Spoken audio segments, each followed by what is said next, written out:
ఈ సాహిత్య రాష్ట్ర సంత తుకడోజీ మహారాజ్ యొక్క సాహిత్య విచార కృతి సమ్మేళన్ ఈ కార్యక్రమంలో పాల్గొంటున్న వేదిక పైన ఉన్న పెద్దలు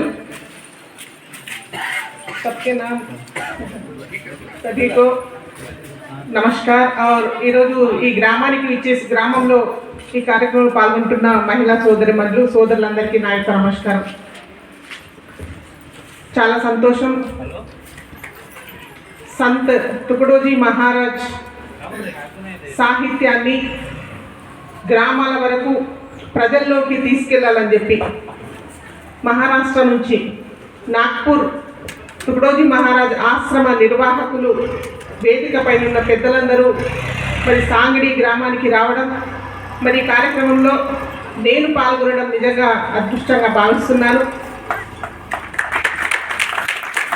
తుకడోజీ మహారాజ్ డాక్టర్ మోతీరామ్ మహారాజ్కి వారి గురు శిష్యుల పరంపర ఈ గ్రామంలో గతంలో కూడా నేను రావడం జరిగింది.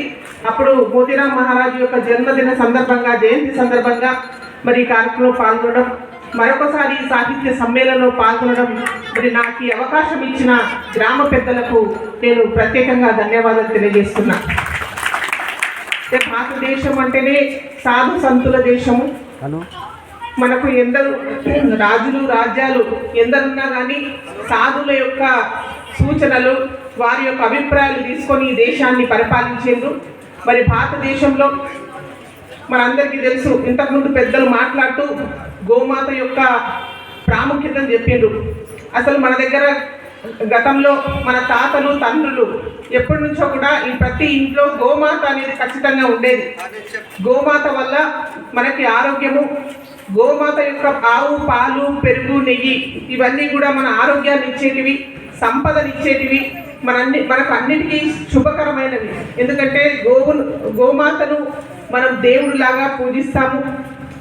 అష్ట ఐశ్వర్యాలు కలిగే విధంగా గోమాతలో సాక్షాత్తు అలాంటి యొక్క గోమాత గురించి పెద్దలు ఇంతకుముందు మాట్లాడుతూ బాగా చెప్పారు. గోమాత క్యా నహీ హై, సబ్ కుచ్ హై. గోమాత అంటేనే అన్నీ ఉన్నాయి మనకు. గోమాత ఉంటే ధర్మే సబ్ కుచ్ హై. ఐసా అట్లా ఇలాంటి భావనతోని ఈరోజు ఈ సాహిత్య కార్యక్రమాన్ని నిర్వహించినందుకు నిర్వాహకులకు, వేదికపై ఉన్న పెద్దలకు నేను ప్రత్యేకంగా అభినందనలు తెలియజేస్తూ, ఈరోజు తుకడోజీ మహారాజ్ యొక్క సాహిత్యము పుస్తకాలు మరి వాటి మీద పేపర్స్ చాలా సంవత్సరాల నుంచి ప్రింట్ చేస్తూ సంపాదకీయం చేస్తున్న కొందరికి ఇక్కడ సన్మానం చేసిండ్రు. అయితే ఈ సాహిత్యము కేవలం నాగ్పూర్ నుంచి అంత దూరం నుంచి వచ్చి సాంగడి యొక్క గ్రామానికి పరిమితం కాకూడదు. తెలంగాణ రాష్ట్ర ప్రభుత్వం కూడా ఈ సాహిత్యాన్ని పిల్లల వరకు తీసుకెళ్ళాలి.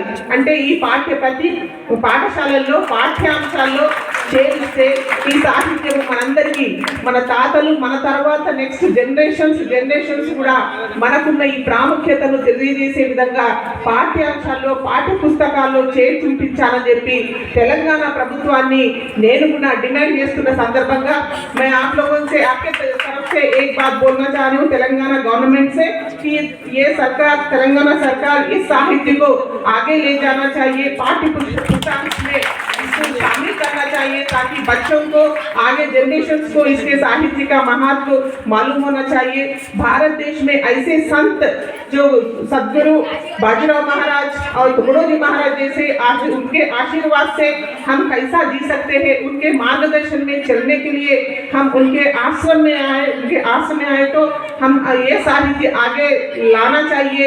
इसलिए सरकार की तरफ से ये लोग भी पुस्तक में लाना चाहिए बोल के मैं सरकार को डिमांड करते हुए ये जो मौका दिए, यहाँ पे बुला के मुझे सम्मान किए, उसके लिए मैं सभा के उपस्थित सभी बड़ों को ప్రణామం करते हुए గ్రామ పెద్దలందరికీ కూడా, సాంగడి పెద్దలందరికీ, మహిళా సోదరులకు ప్రత్యేకంగా ధన్యవాదాలు తెలియజేస్తూ ముగిస్తున్నాను. జై హింద్.